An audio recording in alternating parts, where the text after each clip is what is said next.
And let's get started. Welcome to another Origin seminar this week. We have an online speaker, Ballering, from the Space Science Institute, and he's going to tell us about the planet-forming and planetary disk in the Orion Nebula Cluster. And the floor is yours, Nick. Okay, thank you for the introduction. I also like to thank all of my great collaborators who I've listed here. Many of them are at Steward or formerly at Steward. You may recognize some of these names. I'd also like to acknowledge that a lot of this work was supported by grants from the National Science Foundation and from NASA. So my talk today is going to focus on the Orion Nebula Cluster. To give you a little bit of context, if you're not familiar, here on the left is an image of the greater Orion star-forming complex. And the ONC is down here. You can see it highlighted. And it's a really great region to study star and planet formation in a clustered environment. There's thousands of young 1 to 3 million year old stars. It's at about a distance of 390 parsecs. So really the premier way to study clustered star formation and clustered planet formation. So here's a zoomed in view of the ONC. This is a beautiful multi-band composite image from JWST NIRCam observations that were led by Mark McCorcoran and his postdoc Sam Pearson. And really, if we focus on the center here, we see the trapezium stars. These are massive, bright stars at the center of the ONC, and these bathe the other cluster members in a very strong UV field. And the brightest of these is Theta 1 Ori C. It's 33 solar masses and has a luminosity of 200,000 times that of the sun. And so the question is, well, how does this affect all of the other stars and their protoplanetary disks in the cluster? And we already have some clues about this going all the way back to the early days of the Hubble Space Telescope, in which we see this UV-driven external photoevaporation in action. And these are the proplyds. And what's happening here is that the FUV radiation is interacting with the disks around these young stars. It's heating the disk and it's driving the mass off in a photoevaporative flow. And this, we think, is probably causing some mass loss and also truncating the other parts of the disk. And then the extreme UV field in the cluster, in the nebula, then ionizes the outflowing material and forms a comet-like ionization front, which is what lights up and makes these spectacular images. So yes, these proplyds we've known about since going back to the early 90s. But I think there's been sort of a resurgence in studying the ONC and externally driven photoevaporation in recent years. And one of the reasons that we're keen on this is because actually most stars and planets probably form in regions like the ONC. So here's a schematic showing the FUV field in a star forming region and the number of stars in a cluster. And you can see this parameter space is colored in by where clusters actually fall in practice. And so there's regions like Taurus, which are more nearby and where we typically first try to study disks because it's only at 140 parsecs. But for every one star that forms in this sort of gray region, we get 10 in this orange region and 40 in this blue region. So, star formation in a cluster like the Orion Nebula Cluster is a lot more common than what we can learn about star formation and planet formation in Taurus. So that's the big picture motivation. And so the main questions driving my research studies have been, what is the dust mass and the size of the disks in the Orion Nebula Cluster? Can ONC disks form planets like those in our solar system? What is the disk mass loss rate from this external photoevaporation process? And how does photoevaporation affect disk chemistry? And instead of using a sword and a shield, we're going to be using ALMA and JWST as our weapons of choice to attack these questions. So today I'm going to talk about 4 different sort of projects related to these broad questions. The first is an ALMA survey at band 3 of the central part of the ONC, where we detect over 200 disks. Then I'm going to go into a more detailed study with ALMA of a few dozen proplyds, where we can really study the physics of external photoevaporation. Then I'm going to zoom in even further to just 3 of my favorite proplyds and show off some of our recent JWST NIRSpec observations of these. And this is work. These are pretty new data, so this is sort of a sneak peek of this data set and a glimpse of what we're going to learn from it. And then lastly, I'm going to focus on one particularly unique disk that I've studied with NIRCam and how we can use those data to indicate the presence of water ice in this disk. Okay, so let's start with the first part, our ALMA survey.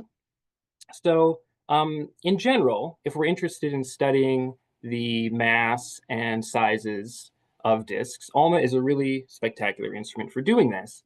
That's because at these sub-millimeter or millimeter wavelengths, we're tracing the large dust grains, which is what we think dominates the solid mass of these disks, and reside in the planet-forming midplanes.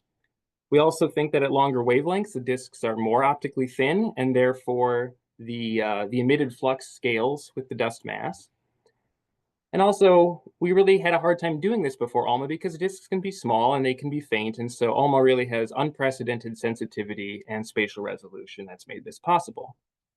And there have been many ALMA surveys of various star and planet forming regions that have focused on different things, like some very high resolution dust maps of large disks, like the D-Sharp survey that I think we've all seen the results of.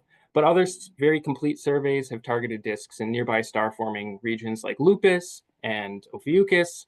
And so these have been great. And so we really want to complement this by studying star formation and planet formation in a clustered environment like the ONC.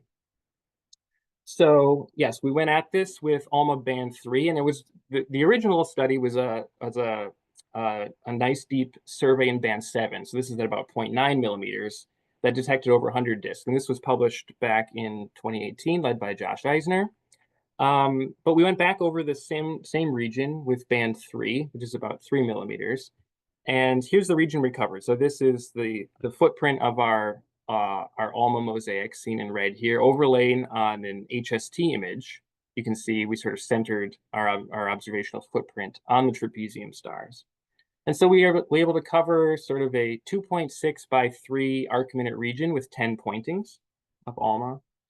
And I think this is an interesting point to mention here is that as we go to longer wavelengths, longer ALMA bands, that's observing deeply in clustered star formation regions becomes more efficient comparatively to trying to do a similar study in low mass star forming region. And that's because the primary beam, or effectively the field of view of a single ALMA pointing scales linearly with wavelength. And so for comparison, we're able to do this region in 10 pointings with band 3, whereas it took 136 pointings in band 7. And then, of course, if you're trying to go to band 3 in a low mass star forming region where the disks are dispersed widely across the sky, you're still getting of order 1 source per pointing. So you really don't have that same gain in efficiency. And so you can't go as deep in the same amount of time. So really clustered regions like Orion really take advantage of ALMA's growing field of view at long wavelengths. We get pretty high resolution with this data set, 57 by 72 milliarcseconds, which corresponds to a linear size of 22 by 28 AU. And we have a sensitivity about 28 microjanskis in the continuum, which corresponds naively to a dust mass of 1.5 Earth masses. So here are the sources we detect. This is the gallery of everything we've found that looks roughly like a compact or mostly like a point source in the band 3 continuum. We see 271 sources.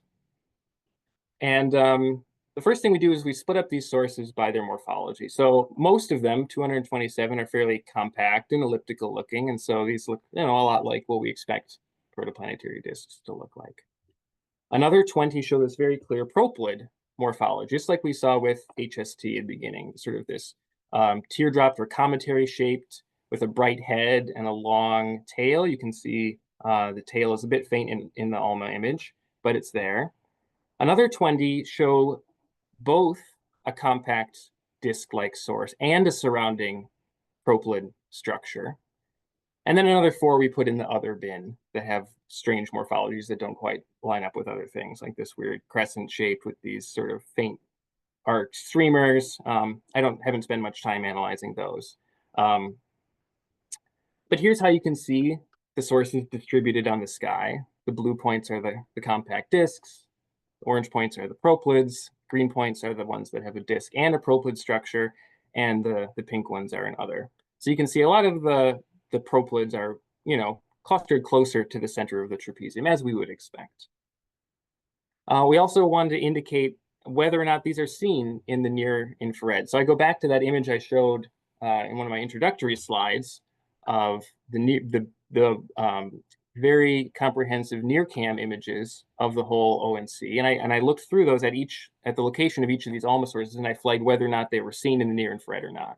So the diamonds are ones we don't see in the infrared, and the circles we do see in the infrared. You can see the non-infrared detected sources are sort of clustered in these two regions of our map. Right, this is the BNKL region and the OMC1 South region, and so these are maybe more embedded in sort of the sort of the background molecular cloud. They might also be younger, and so there's a little bit of a diverse population going on here within our sample.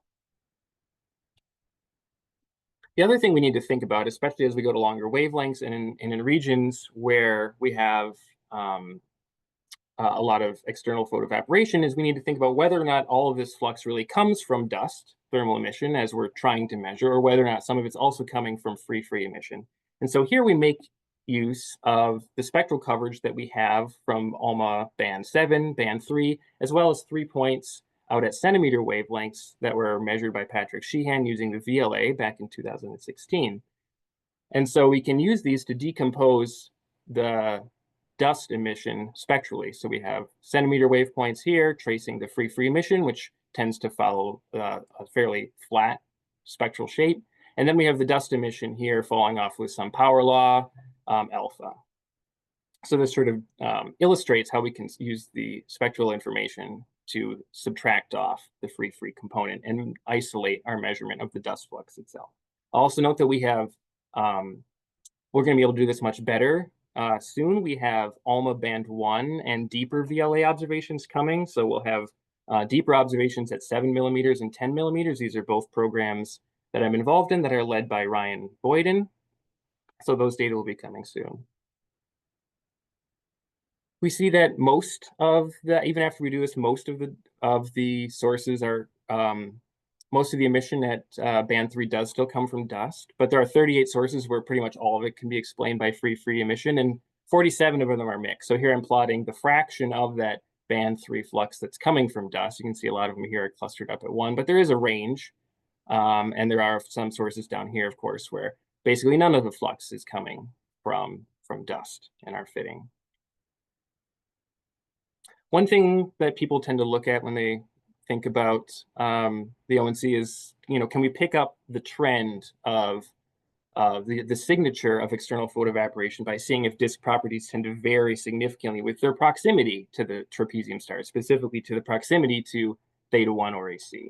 And we don't really see statistically significant trends in either the disk radius here with rejected distance or the band 3 flux or the dust flux here. Maybe this sort of triangular wedge up here is evacuated, but overall there's still quite a bit of scatter in the disk properties with their location within this field.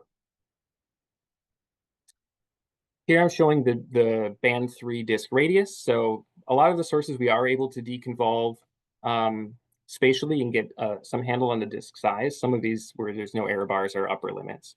You can see that most of the disks are pretty small. So the median radius is about 11.5 AU.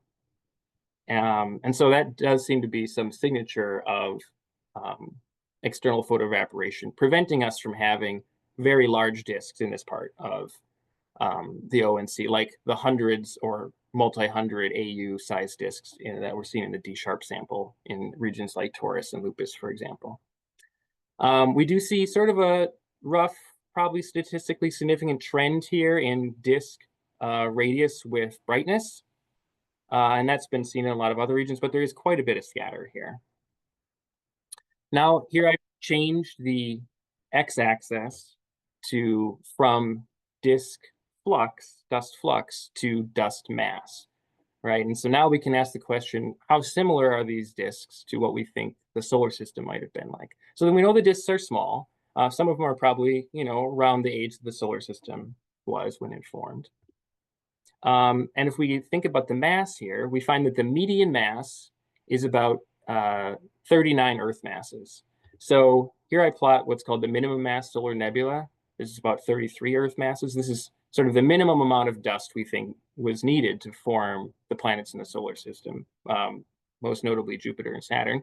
But, we get more than half of the disks in our survey have this mass or greater. So it doesn't seem like there's a huge problem with photoevaporation removing so much dust mass that we could not form the solar system. That does not seem to be a problem. But we do need to speak a little bit about the assumptions that go into converting the fluxes that we measure at 3 millimeters into dust masses. This is the formula that we use.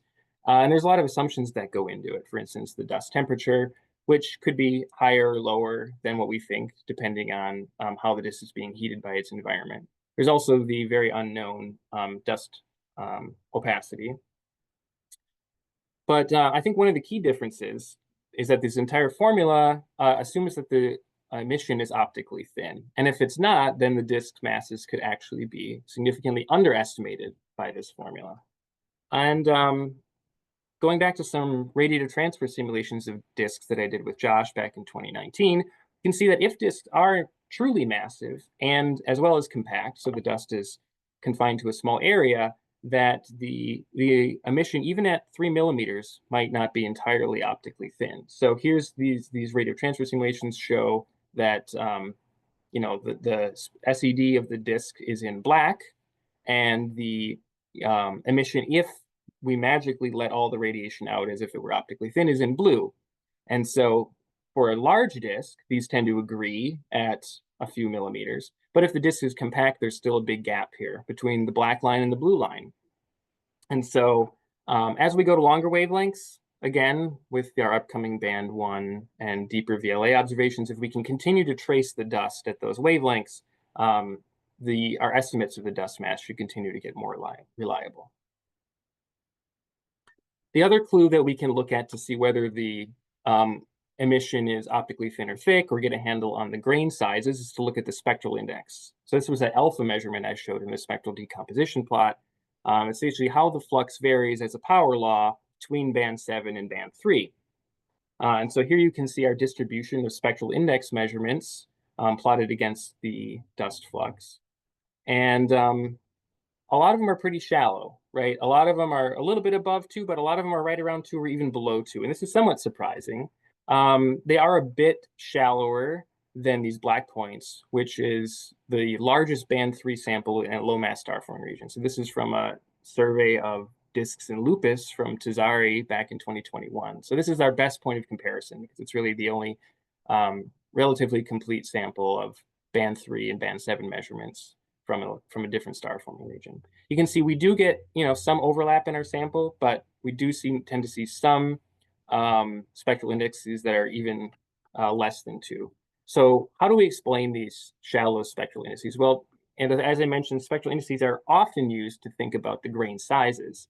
And this is sort of the standard relation that we use. The dust opacity has some power law behavior with wavelength. And if we're in the optically thin regime, we can relate the measured spectral index that we get to beta just by adding 2. However, if we have measured spectral indices less than 2, that would require beta less than 0, which is very unlikely. We tend to think that the dust opacity falls with wavelengths. So another hypothesis is that this is actually indicating that the disk emission is optically thick. Now, in a naive case where the disk emission is purely optically thick and we're in the Rayleigh-Jeans regime, we would expect alpha exactly 2. So how do we explain these ones that are actually shallower than 2? Well, if the disks become optically thick, then we end up in a regime where the scattering of photons by the dust at these long wavelengths becomes relevant. And then we have to also consider the albedo of the dust. And so in this regime, some work has shown that the spectral index can actually vary between 1 and 2, depending on the grain properties. So all of this very shallow spectral indices that we're measuring might be indicative of optically thick dust, even at these long wavelengths, and thus the dust masses might be significantly underestimated. And we need the even longer wavelength data to sort this all out. Okay, so now I'm going to move on from the sort of the large sample of disks that we measured to a more detailed study of a couple dozen proplyds. So before I get into that, I'm going to give you a little bit more detailed schematic of what we think is happening in a proplyd. We have the disk at the center surrounding the young star, which has a dust component and a gas component. And then the outflow from the disk we think is neutral. It's like a PBR outflow of some molecular and atomic neutral gas. And then that gets ionized out at the ionization front by this external EUV field. And so there's various different parts of this that we can start to decompose with different observational tracers. So now I'm going to focus on some of these systems. Again, we see with ALMA, where we have the disk and the proplyd structures surrounding it. So here's the band 3 images. And here I show the same, this is all the same proplyd here.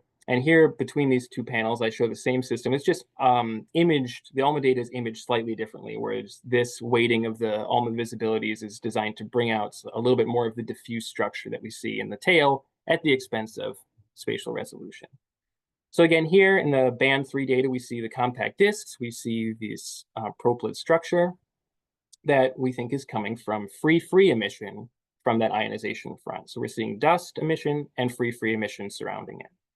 If we go to shorter wavelengths, we go back to band 7 at 0.9 millimeters, we really are very insensitive to this free emission. We don't have the sensitivity to detect it. We just see the dust disk. And if we go to longer centimeter wavelengths, here's the 3 VLA measurements from Patrick's data set.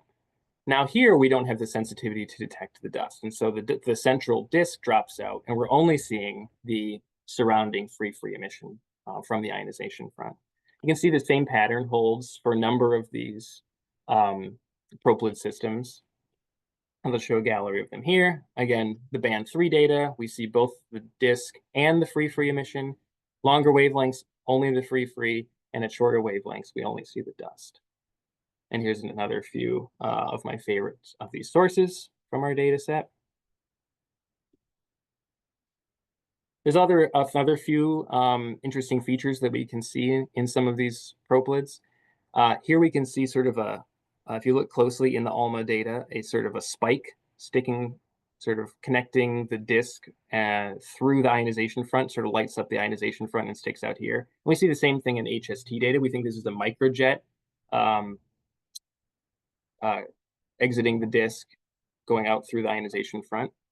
We also see one source, this very diffuse arc that's way outside of the proplyd. So here I've really stretched the image. You can see sort of this structure just above the noise here. And it lines up very well with an arc of material seen both an optical and infrared wavelengths. And so we think this is a wind arc where the outflowing gas from the proplyd is interacting with the stellar wind of the trapezium stars and lighting up in this arc. So this type of science that we can start to do with these new data is that we can get a better handle on the photoevaporative mass loss rate from these systems. And so we can actually go about this in 2 different ways and compare our results. So what we want to do is think about a flow of material going through the ionization front. We want to get a handle on the density of that material. And therefore, we can understand the rate at which the mass is being lost through that surface.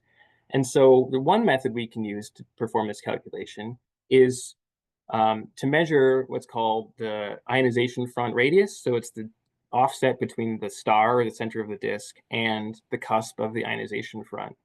And if we can measure this very precisely, which we can do now with our ALMA data, because as I pointed out, we can detect the disk, which is centered on the star, and the free emission simultaneously in the same image.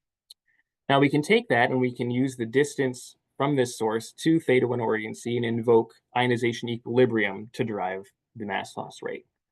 A second method, which is also taking advantage of this data set, is to look at the brightness of the free emission. Here we can derive the electron density in the ionization front directly and compute an independent measure of the mass loss rate. So we find that both methods tend to agree within an order of magnitude. And we find that for this sample of a dozen or so proplyds where we can do this, that these disks are losing between 1 and 10 times 10 to the minus 7 solar masses of gas per year. So if this were to keep up at this standard rate, we would probably lose all of the mass from these disks in tens of thousands, tens to hundreds of thousands of years. So it can be less than a meg year. And so this is a problem. This has been a known problem with proplyds. It's called the proplyd lifetime problem. Essentially, the mass loss rate is faster than what we think the age of the system is. And so we're not really able to solve this problem by deriving this. These mass loss rates still seem to reinforce that this problem exists. However, there are a number of potential solutions, including the fact that the cluster, the sort of inter-cluster ISM material may have only recently been totally cleared out. And so this photoevaporation process may have started more recently than what we think the age of the ONC is. Another possibility is that the disks are more massive, so they have more material to lose, and so they might have a larger reservoir to work with. We also probably think that this mass loss rate is not constant over time, and maybe after the disk gets truncated down to some radius, that the photoevaporation mass loss rate significantly slows down. So there are a number of ways of working around this problem and solving it, but more precise estimates of the mass loss rate itself at this moment don't seem to be solving the problem. Another thing we've been able to do with the band 3 dataset is, instead of only looking at the continuum, which is what I've been showing so far, is that we can also look at any spectral lines. And one thing we've discovered is radio recombination lines from 17 of these proplyds in this dataset. So we've seen in this band 3 spectral coverage, we get the H41 alpha line. So this is an electronic transition of hydrogen from the N equals 42 to the N equals 41 state. So this occurs at 92 gigahertz.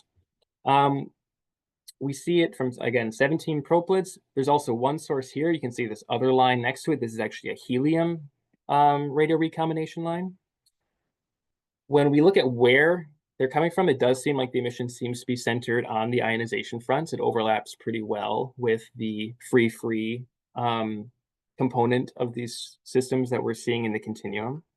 And so this is some work that was recently led by Ryan. He did a great job on it. And we can actually use these radio recombination lines to derive even more properties of the ionization fronts than we can with just the free continuum itself. So we can get a better bead on the electron densities. We can derive electron densities are found between 10 to the 6 and 10 to the 7. And there's actually a pretty clear correlation between the proplyd electron density in the ionization front and the distance, the projected separation with theta 1 REC. So that was a really nice result. We're also able to derive more accurately the electron temperatures. Typically, they're assumed to be around 10,000 Kelvin, but we're finding them are a little bit lower, between 7 and 9,000. We can also measure the line width. So you can see here in the data, we're able to spectrally resolve the lines. And so if we decompose the line widths into what we think the components are from, for instance, thermal broadening or pressure broadening, given what we know about the properties of this gas, that cannot explain the line widths. We think the line widths tend to be dominated by the bulk flow of the photoevaporating material, and therefore we can measure the outflow velocities more accurately than we have been in the past. And we can and so this results indicates that we have the ionization, the ionized gas is flowing away from the ionization front at between 40 and 60 kilometers per second. Okay, so now I'm going to switch my gears to the infrared, and I'm going to tease some results from our cycle 3 observations of 3 proplyds with NIRSpec. And so these are 3 of my favorite proplyds. They have really beautiful structure on the sky, beautiful ionization fronts, disks, and tails. You can see here their images with HST in the optical. Here they are with JWST imaging, NIRCam imaging in the infrared. And here's 2 of their ALMA images in the 3 millimeter continuum. So we went after these in cycle 3. we used 3 gratings at the highest resolution available with NIRSpec. So this gives a resolving power of about 2700, and it spans 1 to 5 microns. We spent about 30 minutes of exposure time per source per grating. And the primary goal of this is to measure the H2 molecular lines that light up in the warm gas in sort of the neutral flow part. So instead of focusing on the ionization front, we're going to be targeting the region right off of the disk where warm molecular hydrogen is flowing. And we can study that neutral flow in much more detail than we have been in the past. We also have MIRI MRS observations of these same 3 systems scheduled for cycle 4. And the goal of those will be to detect more molecular species, because there's a lot of rich molecular lines in the 5 to 28 micron region, as well as to look for silicate features in the tails of these proplyds to see if dust is being photoevaporated off the disks as well. So those observations are coming. Again, we have not done a full analysis of the NIRSpec data yet, but here's a very quick snapshot. So here I'm showing the data from the 3 sources in each of these columns. In the top, I'm showing the integrated spectrum of each source. And again, these are spectral cubes, right? This is an IFU mode, so we can get the spatial information and the spectral information together. Here we're stepping through wavelengths. I've just picked a section of the wavelength space sort of in the middle. And you can see as we hit these bright atomic hydrogen lines, you can see the proplyd head, the ionization fronts light up. In other parts, you can see the disk and the tail, and we see quite a rich spectrum from these sources. Hydrogen lines, atomic hydrogen, molecular hydrogen, helium lines, some metallic lines, some molecules like CH3+, OH, CO, PAH features, and a few other things. So again, I haven't done the full analysis of these data cubes yet, but there seems to be quite a lot of intriguing information there that I'm excited to look at. A couple very preliminary things that we found. So here I've selected a single spaxel from one of the sources in the disk, a single spaxel in the proplyd head, and a single spaxel in the tail. So here's the spectrum from a single spaxel, highlighting the very strong PAH feature that you do see in all 3 parts of the proplyd, but relative to the underlying continuum, much stronger in the tail. So we do see very strong PAH emission from the tails of these proplyds, and that's significant because we think PAHs might play a very vital role in driving the photoevaporation process. When the FUV flux hits the disk, we think that PAHs have a very strong UV opacity. They absorb a lot of that external UV field. They eject electrons through the photoelectric effect, which is then what heats the gas and drives the evaporative process. And so measuring the abundance of PAHs in the disk is going to be vital to understanding how that process plays out, but also understanding the amount of PAHs in the tail and the head is also vital because that will intercept a lot of the UV flux as well on its way to the disk. So measuring those PAH features are going to be significant in understanding the physics of the photoevaporation. One other thing is that if I zoom in on the sort of 4 micron region, we can see this dip here in the disk spectrum at 4.27 microns, which we do not see in the head or the tail. And so this is consistent with CO2 ice. This disk is a little bit inclined edge on, and so we're seeing it from the center scattered light from the disk and the ice feature of CO2 imprinted in that spectrum. So those are just a few of the things that we're going to be taking a closer look at as we go through the rest of the data set. So just to review what we can now see, if we go back to our schematic of a proplyd, we have the dust disk in the center, which we're studying with ALMA in the continuum, as well as NIRSpec and MIRI ice absorption features, and MIRI silicate features when we get those data. The gas disk, there are ALMA rotational lines. I did not show any of those results, but Ryan did a lot of analysis of band 7 molecular emission lines for his PhD thesis. There's also the NIRSpec and MIRI infrared roll vibrational lines from warm gas in the disks. Looking at the ionization fronts, we see free continuum. We see the radio recombination lines. We're also seeing ionization lines and recombination lines in the infrared, as well as going back to these original images in the optical and the UV with HST that I showed at the very start.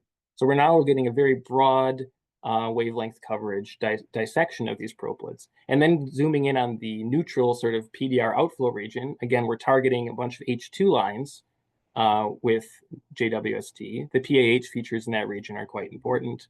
We'll be looking for the silicate features. There's also a lot of work being done with the MUSE instrument on VLT to trace various optical lines from these regions. And I also have a program which hasn't been observed yet, but hopefully will be this summer, to study the neutral carbon line coming off one proplyd with ALMA, which should give a good view of the kinematics of this particular region.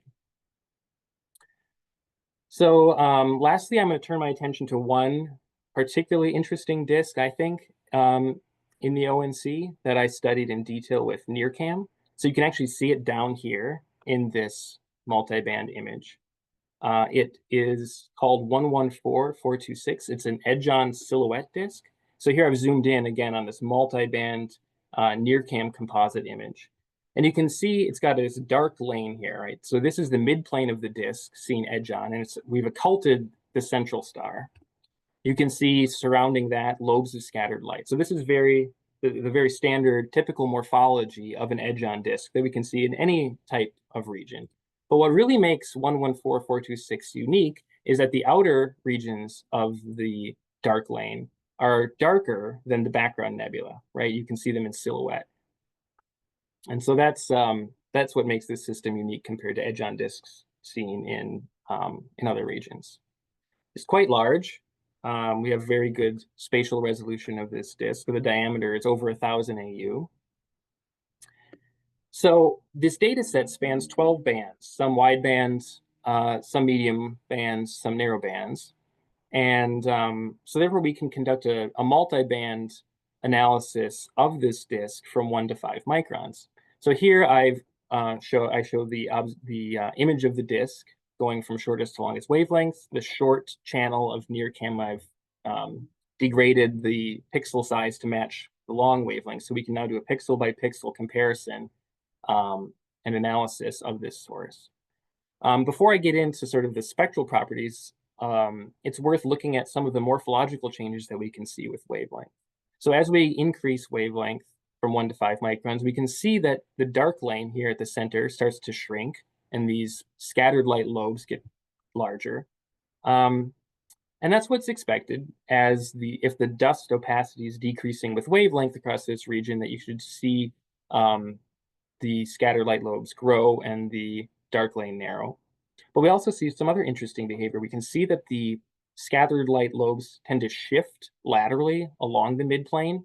You can see here and here. By the time you get to here, this is shifted up, this is shifted down, right? So that's a very peculiar behavior.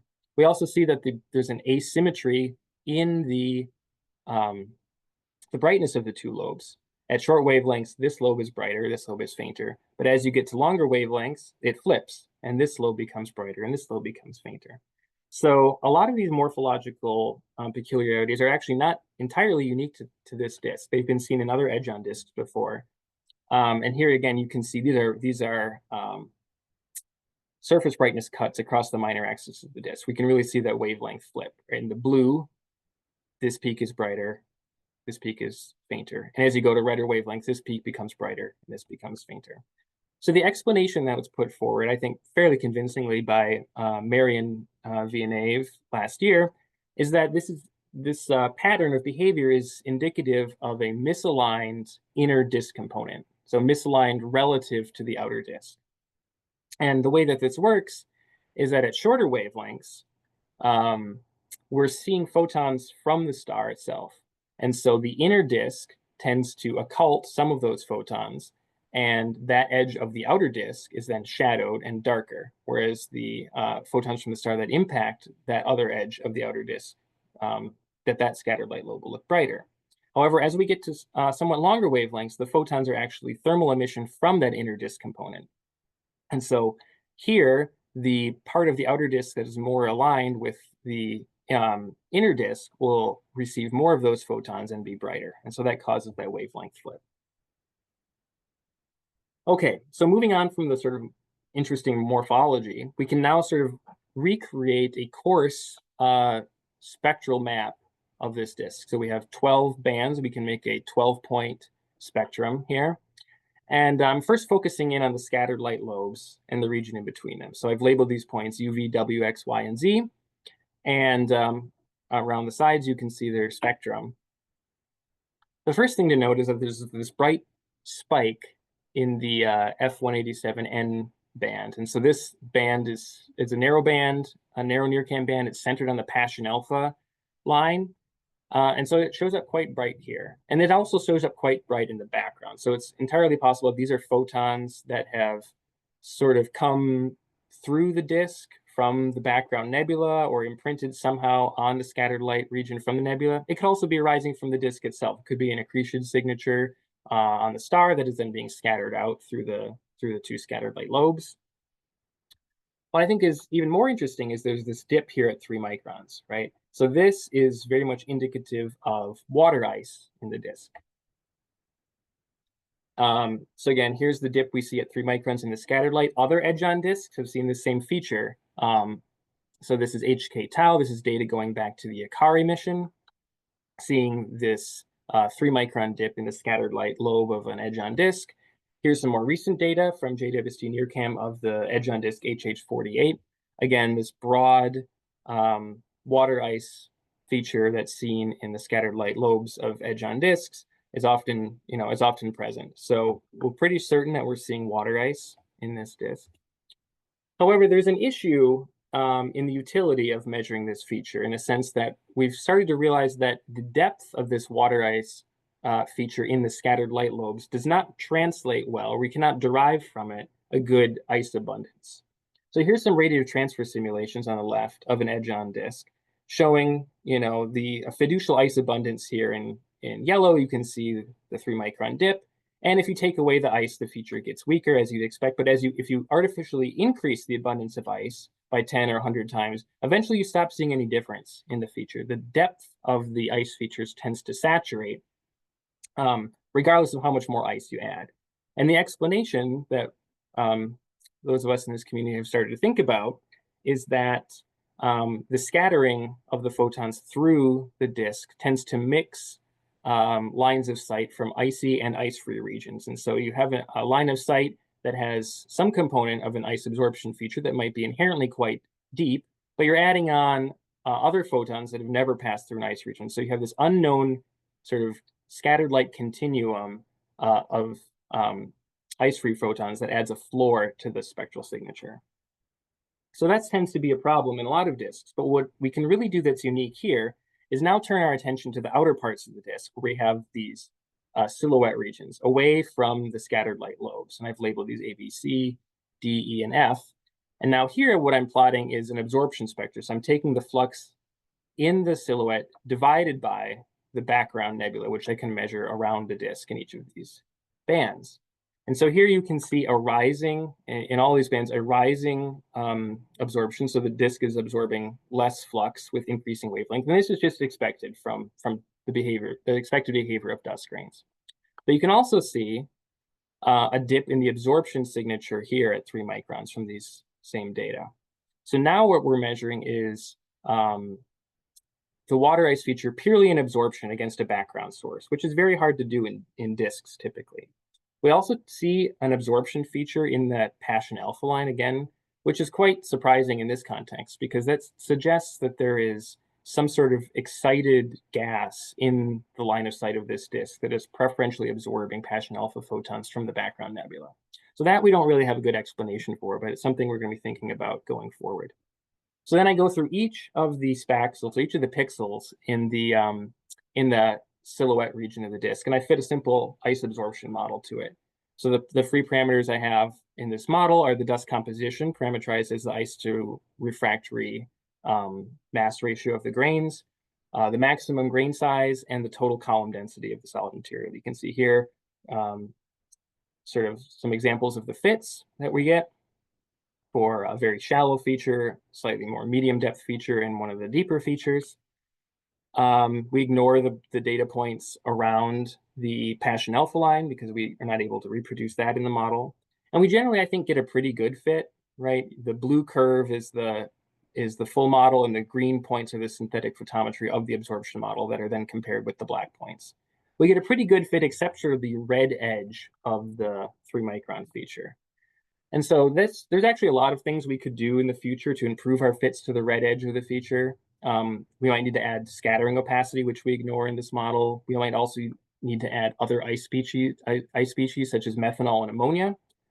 So on the right here is an example of an entire paper by Dartois last year trying to match the red edge of the water ice feature with complicated models. This was absorption spectra measured against a background star through a molecular cloud, but is similar in principle to what we're trying to do. Here's just illustrating the parameters of our model and how they affect the model absorption spectra. So as we increase the ice mass, we get deeper and deeper absorption spectra, as you'd expect. The grain size as a free parameter tends to mostly affect the slope of the absorption spectra, and the column density moves the entire absorption model up and down, again, as you'd expect. So here's a map, pixel by pixel map of the best fit parameters. So we see the ice mass fraction varies from 0 up to about 0.2. So we're getting sort of a 1 to 5 ratio of ice to refractory dust in the outer parts of this disk. We see maximum grain sizes ranging from 0.35 up to 5 microns, where the largest grains tend to be closer to this inner part of the disk and sort of along the midplane, which is what you'd roughly expect. And if we sum up the column density in both of these silhouette lobes, we get about half an Earth mass of dust and ice in these outer parts of this disk. So we can then say, okay, what do we expect the UV field to be like in this disk? So we think that this disk is exposed to a UV field of about 2000 G0, where G0 is sort of the typical FUV external field around the sun. The inner parts of the ONC, where I was showing those beautiful proplyds early in the talk, have G0s of maybe 10 to the 5, 10 to the 6. So this is more of an intermediately irradiated region of the ONC. So then we can use our dust model to say, all right, how much of this UV flux gets attenuated as it goes into the disk? You can see in these outer parts where we didn't have a whole lot of dust and ice, not much attenuation. It's still about 1000 G0 in the disk, but in these inner parts, maybe it's attenuated by an order of magnitude. Okay, so then does it make sense that water ice can survive in this type of environment? Sort of G0s of 100 to 1000. So in order to estimate this, we set up a simple model where we equate the UV-driven photodesorption rate of water ice against the adsorption rate. And we calculate the equilibrium for a range of FUV fluxes. And so there's a lot of unknown parameters here, which is why there's multiple plots and multiple colors and multiple curves for difference of the assumptions for the bulk gas density, and the overall water abundance. But there's quite a bit of parameter space where we do plausibly have water ice surviving at these types of FUV field strengths. So it's not entirely unexpected that we see water ice surviving in the outer parts of an intermediately irradiated disk. One thing we've been trying to do going forward, which unfortunately we haven't been successful at convincing the TAC to give us the time for yet, is to go back on this disk and instead of measure it in just these 12 bands, to do it at a much higher spectral resolution with NIRSpec. So it's a really nice source in that it fits very, very nicely in the NIRSpec field of view of the IFU. And so if we were able to get those data, we could do a much better job of understanding this Paschen alpha absorption or other gas absorption through the outer part of the disk. We could get a better handle on the shape of the spectral feature, understand the shape of that red edge. We could derive whether the ice in the outer parts of this disk is amorphous or crystalline. And we could look for other ice features such as CO2 and CO that fall into the NIRSpec range. So we'll be trying again in cycle 5 to get those data. Okay, so that brings me to my overall conclusions. We find from our ALMA measurements that the ONC disks tend to be small, but they might be massive enough to form the solar system planets. We measure fairly shallow spectral indices from band 7 to band 3 that suggest the disk masses may be further underestimated. The ALMA measurements of the free-free continuum and the radio recombination lines reveal the physical properties of the proplyd ionization fronts. And from that, we can derive new estimates of the photoevaporative mass loss rates, but this does not entirely solve the proplyd lifetime problem. So we do have to invoke other solutions to that problem. With JWST NIRSpec, we have detected many atomic and molecular gas species. from the proplyds, as well as PAHs and ices, and there'll be a lot more analysis of those data to come. The silhouette disk 114426 offers a very unique opportunity to study protoplanetary disk material in absorption. And from the available data on that source, we find the water ice is present, and seems like water ice can survive in the outer regions of an intermediately irradiated disk. So with that, I will thank you for your attention, and I'm happy to take any questions.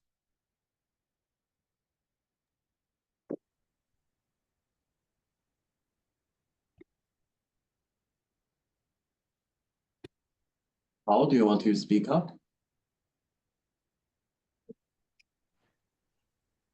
Hi, is this for me? Yeah, we can hear you. Hi, Nick. It's Carl Stoppelfeld. Thanks for showing all this nice data. I had a comment and a question. So the comment is on the spectroscopy of the three proplyds, and it would be very interesting to see a comparison between the spectra of those and just the background molecular cloud wall of the Orion Nebula itself, because both of these are PDRs, either they're local, around the star from a disk, or the large molecular cloud in itself. So are we just seeing the same gases, the same neutral layers and stuff around the disks that we're seeing on the molecular cloud wall, or is there something distinctive around the disks, like in terms of the gas composition? It would be really nice to see that when you have a chance to write this up. That's the comment.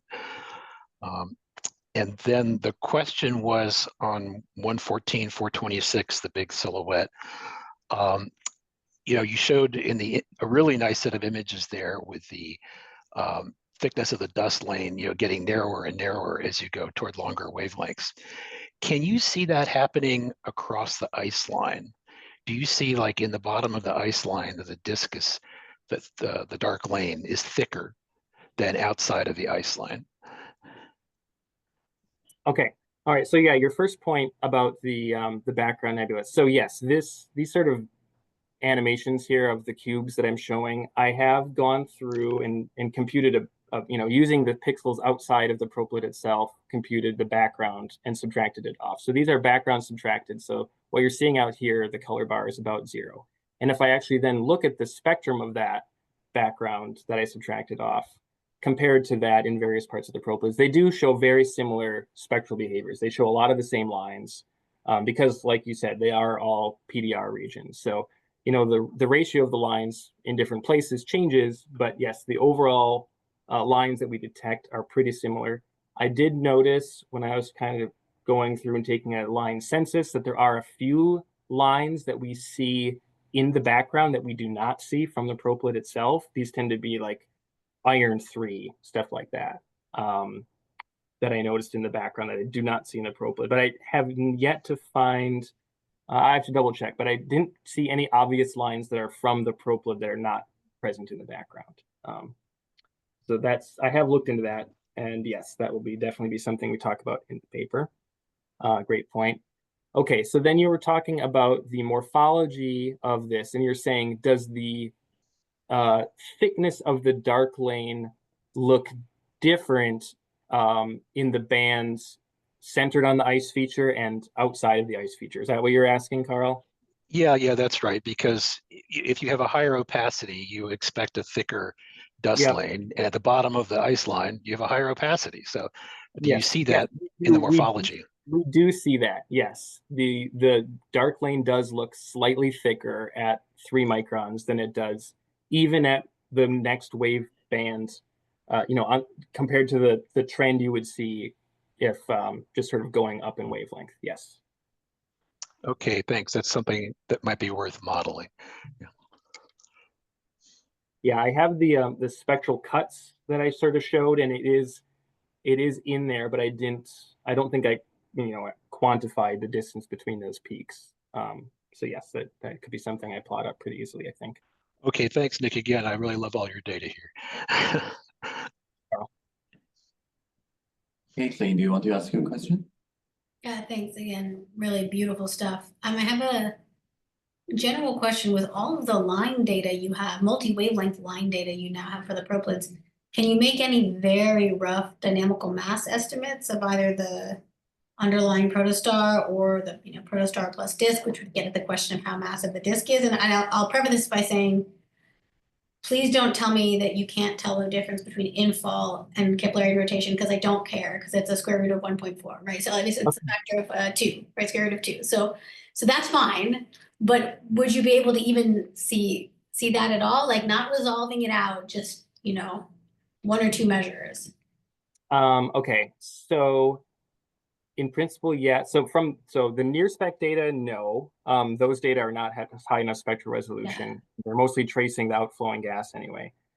In the ALMA data, so this is really something that goes back to Ryan's work, because he looked at the, the only line that I've spent much time looking at is the radio recombination lines, which are again tracing that ionization front and the gas that's being accelerated outside of an ionization front. So that's also answering the question. There are some molecular lines, like CO and HCO plus from some of these disks, and I can't remember if Ryan had derived dynamical masses or not. I have to go back and check Ryan's papers. Okay.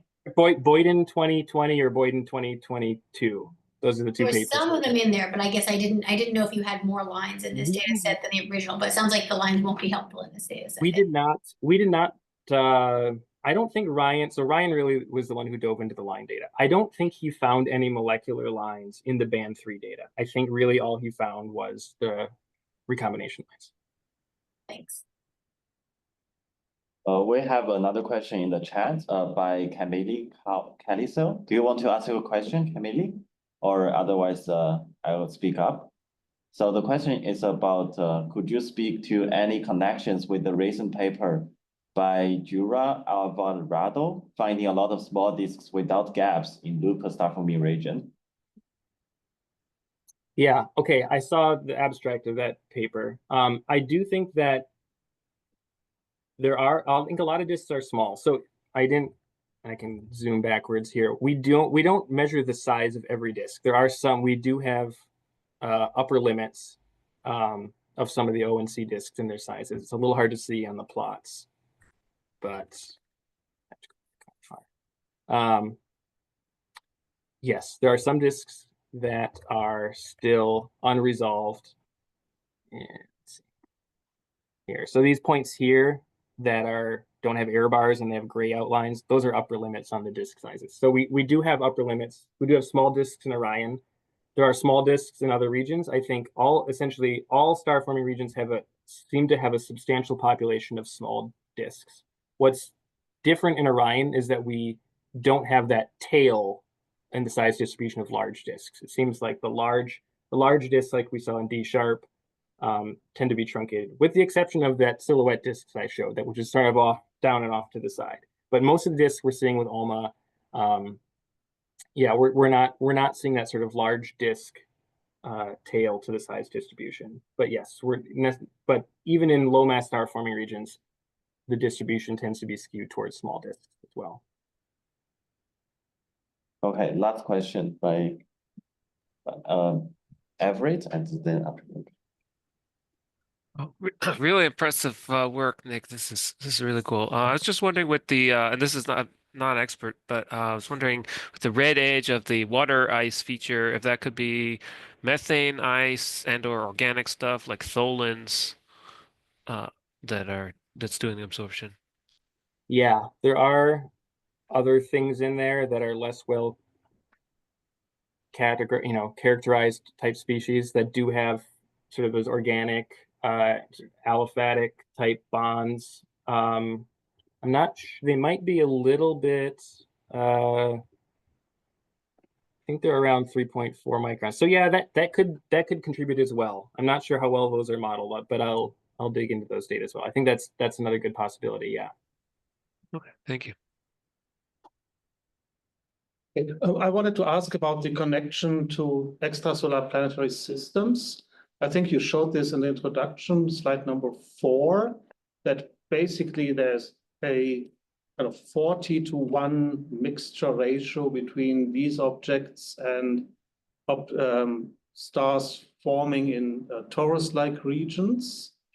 That I presume refers to kind of star formation today. Does that hold also over the kind of star formation history of the galaxy? So if I compare to field stars today that were born a few giga years ago, is there a similar mixture ratio or is it different?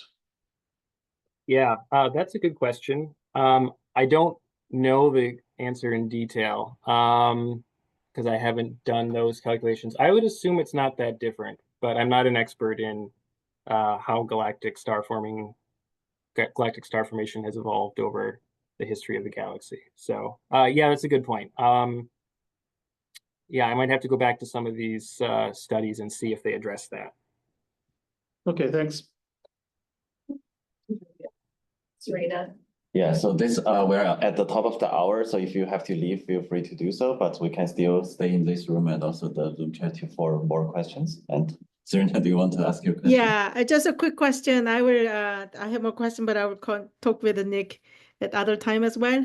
For the measuring the mass loss rate using the size of the ionization front, it can be quite tricky. So I'm wondering if for the 20 sources you detect ionization front and the disk, if you could actually use a different band or wavelength to measure it, and then actually see what the spread would be about the size of that, and then how that could translate to the mass loss rate calculation.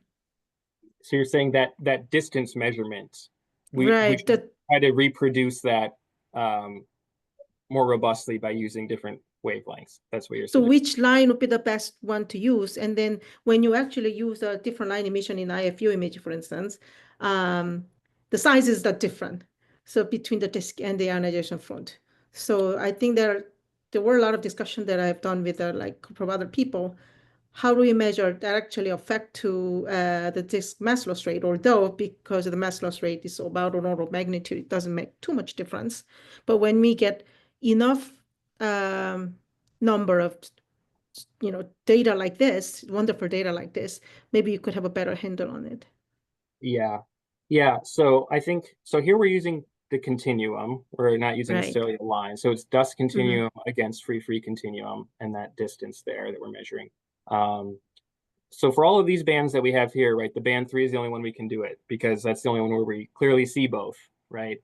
Going like, for instance, to the infrared, I think this is a little bit better because we're not seeing all that intermediate material from the warm neutral gas here. We're seeing the dust and we're seeing the ionized gas, which are the two things we're trying to key in on, but we're not seeing all the warm, neutral, and molecular gas that's also there. So yeah, we could try to do it with some of those NIRSpec data as well. I'm not sure if we get we might get a different answer. I'm not sure if we get a better answer. Yeah, I would like to actually chat about the differences that you might get. And this is the best, of course. Yeah, okay. Thank you. Sure. So I actually have another question. So from the ALMA band 3 images you shared earlier, like in the earlier part of the talk, so you mentioned that there are like maybe just 4 disks are classified as other, and at least from the image you showed, there's a quite clear streamer in the disks. So how many of the disks in your sample, like more than 200 disks, I think, have the streamers? Yeah. This is the only one that looked like this. All the other look different from each other. They're a heterogeneous grab bag of 4 random things that didn't fit. So yeah, this one, I don't remember seeing anything else that looks like this, to put it like that. I didn't see a lot of streamers. But yes, the streamers here, even that we do see, are pretty faint. And eventually, if you do get eventually out to some size scales where you're resolving things out, right, with the interferometer. So these data are not really optimized for seeing diffuse large scale structures. We didn't go into this expecting to measure these proplyds and all the free. We were just looking for the disks. So that was how we set up the observations. And then we were able to pull this out. But if you wanted to look for large scale structures, you probably configure the ALMA array slightly differently. Okay, thank you. Yeah, other questions? Okay. Let's thank our speaker again. Thank you.